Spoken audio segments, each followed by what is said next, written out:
साथीहरू, म चाहिँ आज गण्डकी प्रदेश विशेष केही क्वेसनहरू ल्याएर आएको छु। सुनेर के कस्तो क्वेसनहरू छ यसो कमेन्ट गर्नुहोला।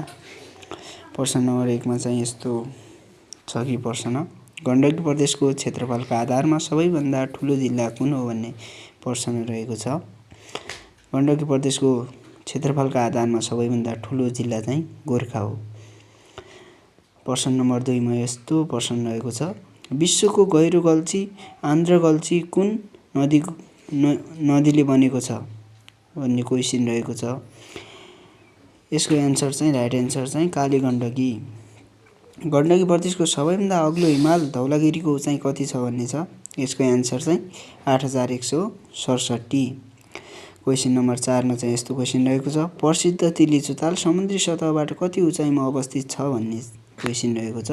यसको राइट एन्सर चाहिँ 4919।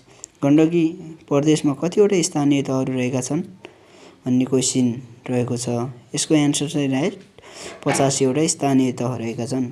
काली गण्डकीको उद्गमस्थल कुन हो? यसको राइट एन्सर चाहिँ दामोदर कुण्ड। क्षेत्रफलका आधारमा नेपालकै ठुलो महानगरपालिका कुन हो? पोखरा। झुलुङ्गे पुलको जिल्ला भनेर कुन जिल्लालाई चिनिन्छ? यो त तपाईहरुलाई पनि थाहा नै होला। यसको राइट एन्सर चाहिँ बागलुङ। मुक्तिनाथ मन्दिर समुद्र सतहबाट कति उचाइमा रहेको छ? 3710 मिटर। गण्डकी प्रदेशको कुन जिल्लालाई मरुभूमिसँग तुलना गर्न सकिन्छ? यो पनि तपाईहरुलाई थाहा नै होला। यो चाहिँ मुस्ताङ रहेको छ।